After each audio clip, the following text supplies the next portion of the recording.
Day 6, we're nearly there. Yeah. Oh, Gary's been ever so patient with me. He's literally at my feet.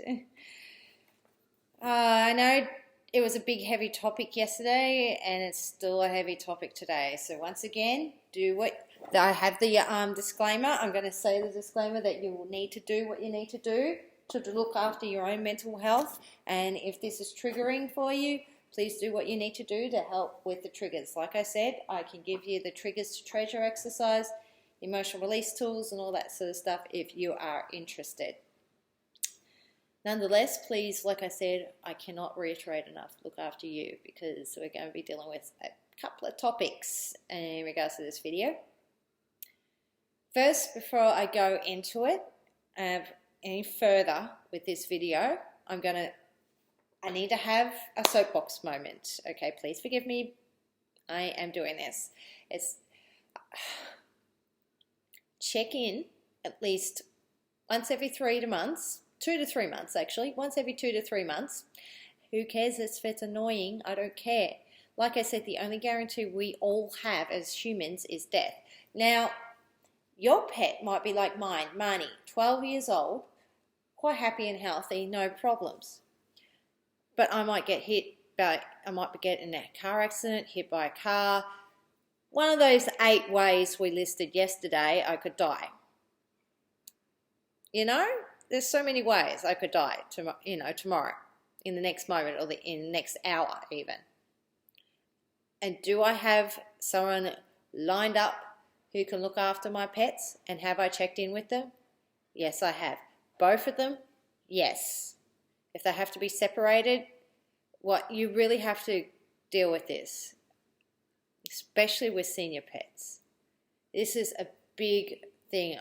One of the major things that's driving me to do this is the fact that I do not want your pet to end up at a shelter because you forgot, you didn't think it was important enough, or you were afraid and let your fear dictate all this, to just go, right, I guarantee have family that will look after the pet in the instance of you not being here anymore.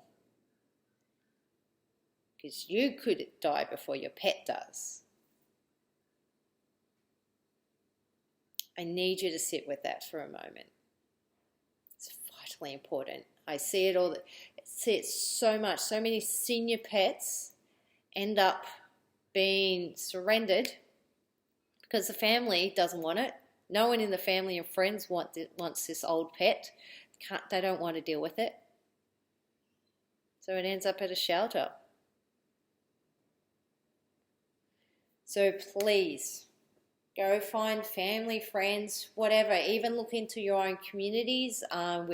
Here in the Gold Coast, it's the Animal Welfare League of Queensland. They do have a program, especially for people over 60, to help. So in the event of your transition or your death, there is something they can take your pet for you and foster it and help it find another home if needed or what have you.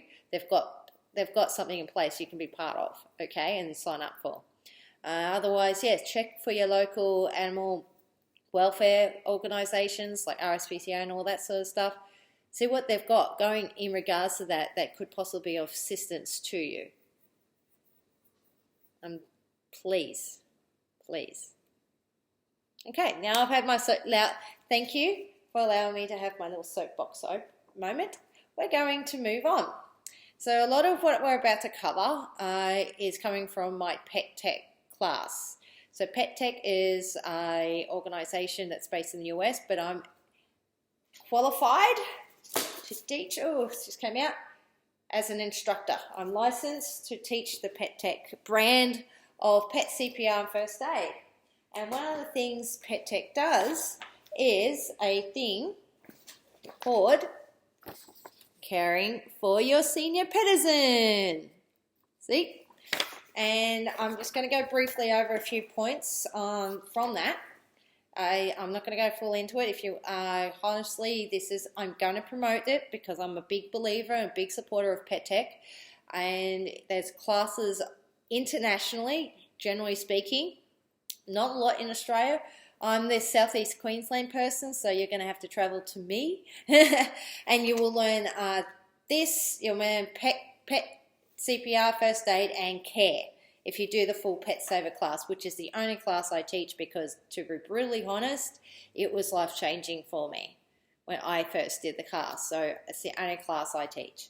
All right, so first we're going to just quickly go over a couple of little things for the caring for your person. So hang on, just watching this. Yep. Whether your pet is young or old, it's never too late or too early to take responsibility for the quality and quantity of your pet's life. According to the American Veterinary Association, approximately 40% of dogs seen by veterinarians are 6 years or older. Medically speaking, old age is considered a condition, not an illness or disease. I repeat, old age is considered a condition and not an illness or disease. Senior Pets Care, it means creating a lifestyle that minimises the risk of illness, injury, disease, and maximises the quality of your pet's life and your relationship with them. Alrighty, so we'll go over a couple of things. Signs and symptoms of aging. Aging occurs slowly and almost imperceptibly until one day, pet parent, you, notice something just doesn't seem right with Fido and Fifi. Yeah, I know, it says it on the thing, yeah.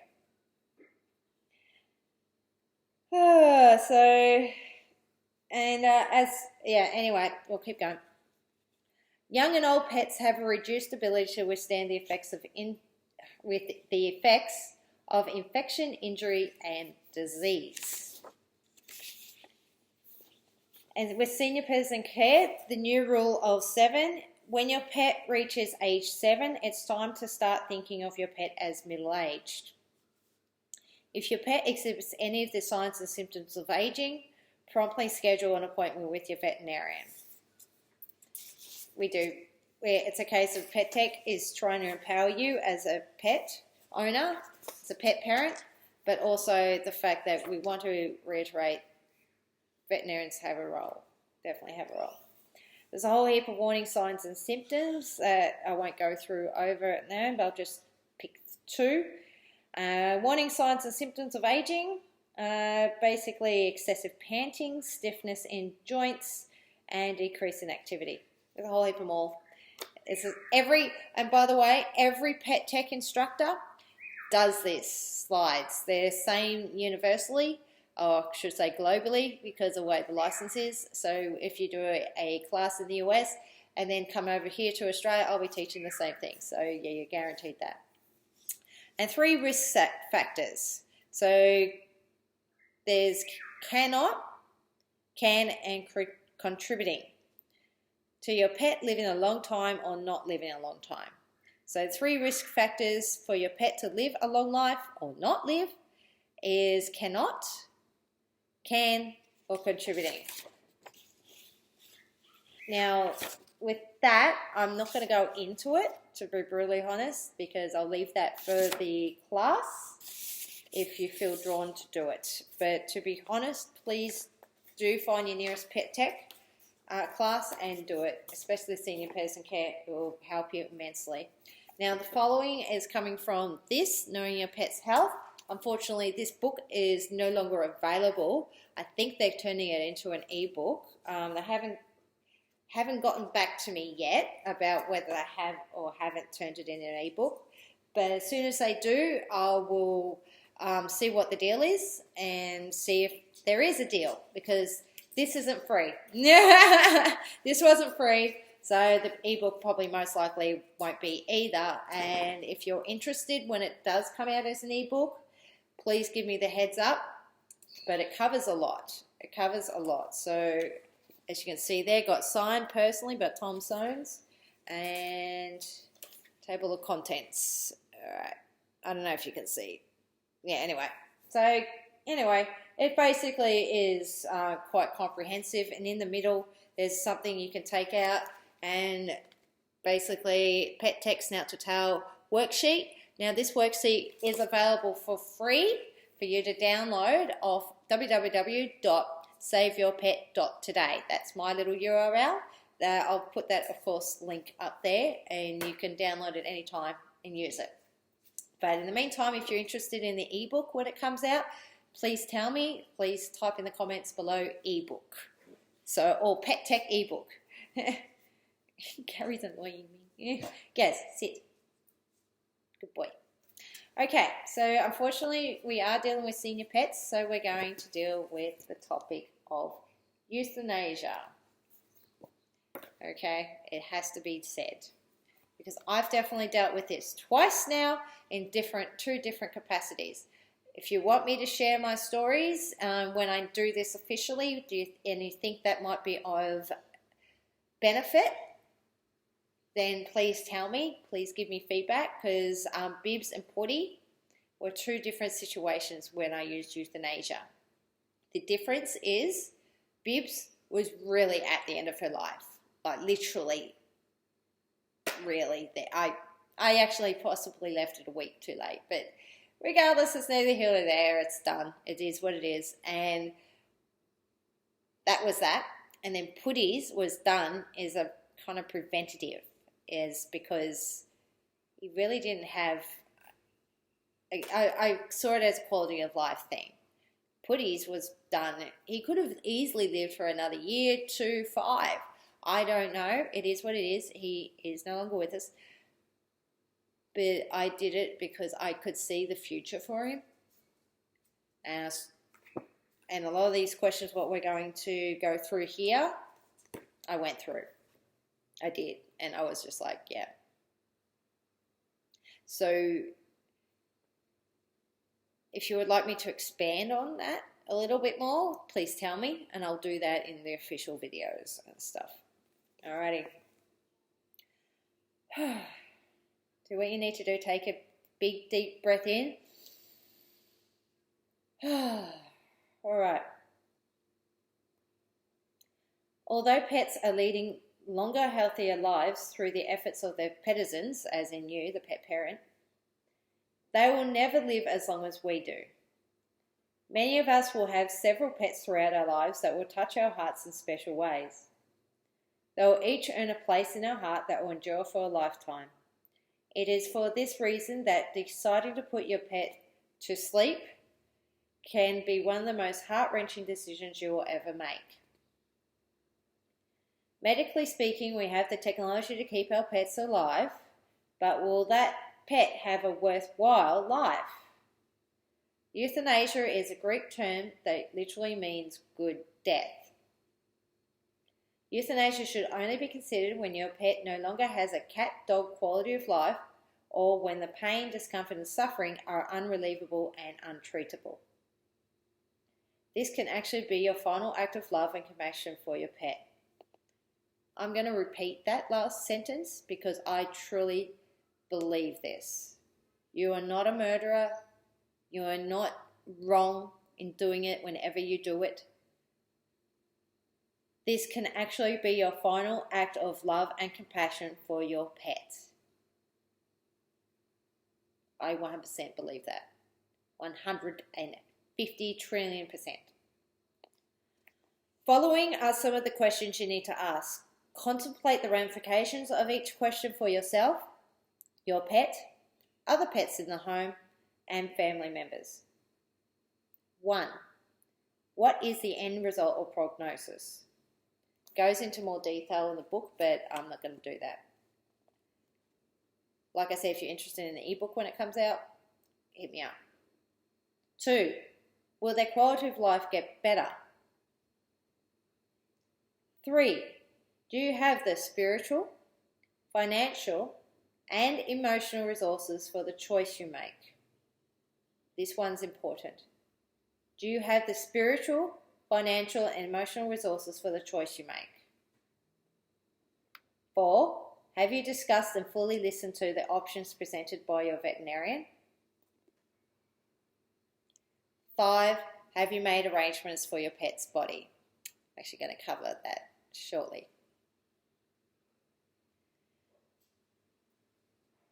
Choosing to euthanize your pet can be devastating. It helps to talk about it. Seek professional help if needed. I agree. For some, losing a pet can be as devastating as losing a close family member. The internet has information resources for pet loss and grief, as you know. We've already covered that.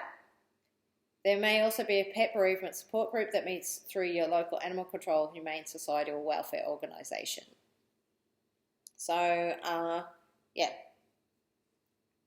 How you deal with your grief is as individual and unique as the bond and relationship you had with your pet. Just understand that the healing process is lifelong and shouldn't be hurried. Getting another pet can be difficult and may not be the right thing to do right away. One thing I know and believe is that when the time is right, whether you think you're ready or not, the right pet companion will find you. I believe that. The new pet will then fill a new place in your heart and home. Hello, Marnie. Hello, Gary. And please have a family ceremony in remembrance of your pet. You saw the pet loss ceremony, feel free to involve your family or whoever else in it, okay? And this one actually is important. This little tip, I cannot reiterate enough. If you can, allow other pets in the home to have a few minutes with the body of the pet that has passed. You may think this is creepy and gross and just, oh my God, I've got a dead body, I'm allowing the animal near it. Of course, be there to supervise. You don't want them to do anything to the body, but believe it or not, this helps them. This helps our pets. Like, today is about the pet, right? That's why we're touching on this. And I'll also be talking about a bucket list sort of thing for your pet, based on your pet's wants and stuff. But you need to allow your pets to grieve. They don't understand, like so many pets don't understand when an animal leaves the house, goes and doesn't come back. They don't get it. They don't get it. They don't even get to see and smell, and most importantly, smell the death, the transition. And they do understand. Don't discount the fact that they do understand. This helps them with closure as they need to smell the body so they know the pet has gone over the rainbow bridge. So yeah. But whilst your pet's alive, and because we've done it in the previous ones, you know, we've done the being present with them and stuff like that, guess what? Talk with your animals. And I would love for you to share some of the bucket lists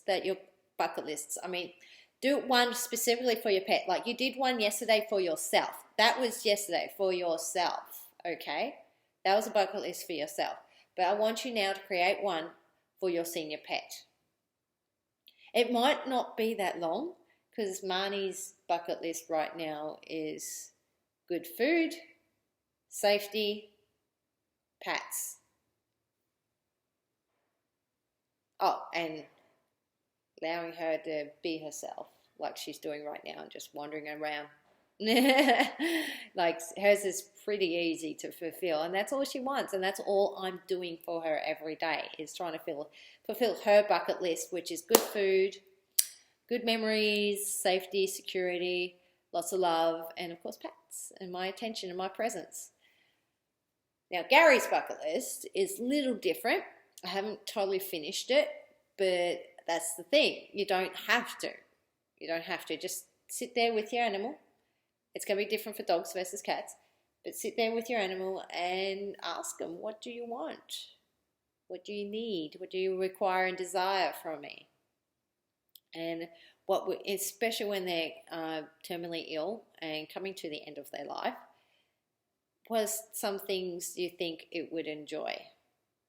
Like car trips anywhere or outings or whatever, you know, create a pet bucket list. Now, I will try and find a resource for that and I'll post it up in the body and then we'll go from there. Okay, so today's been a bit heavy too, like yesterday, because we're talking about death and end of life and all that, but it is what it is. Our pets can't live forever, unfortunately, not yet. And we have to deal with this. We do have golden oldies. Oh, and the PS I would like to add at the end, I totally forgot, is about the pet. Do you want a cremation? Start looking. There's actually a lot. I know here on the Gold Coast, there's Pet Angel and Pet Memorial Peace or something. But Pet Angel is the one I gravitate towards. They have payment plans. They have payment plans for cremation services and stuff like that. I've always opted to get them cremated individually, so I'm guaranteed it's their ashes, not a group one, and it might be their ashes and 5 other dogs and cats' ashes. So research, what is the costs? What is the cost if you're going to get the pet cremated? Are you going to do jewelry? There's all sorts of ways you can memorialize your pet. Please look into it. There's even BioUrn, something called BioUrn, and that's across the world, by the way, globally. I'll include a link to that because, to be brutally honest, if I didn't have my little mobile crematorium, which is basically potted plant thing, I would most likely do that, the BioUrn. Oh yeah, I'm 120% supportive of BioUrn. So nonetheless, like I said, I'll put the link up top for the BioUrn information if you're interested, but research what the options are now so you know and you're empowered by the choice. It's not being gruesome or thinking you had dog or cat's death before they actually are dead. You're being prepared. You need to know these things. And you need to make sure you've got the finances so you can fulfill your own requirements in this case. Okay? And you definitely need to talk to your vet about what you're planning to do with the body if it happens, so they know. And they can make a note on their files even. So yeah, and that's today's. Please now go be present with your pets, like yesterday's, day 3, was it? Yeah.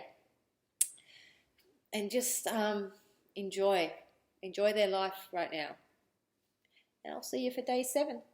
Final one. Oh my God, you nearly made it. Oh, big breath in and out. And get some water, or have you. Take care of you. Blessings.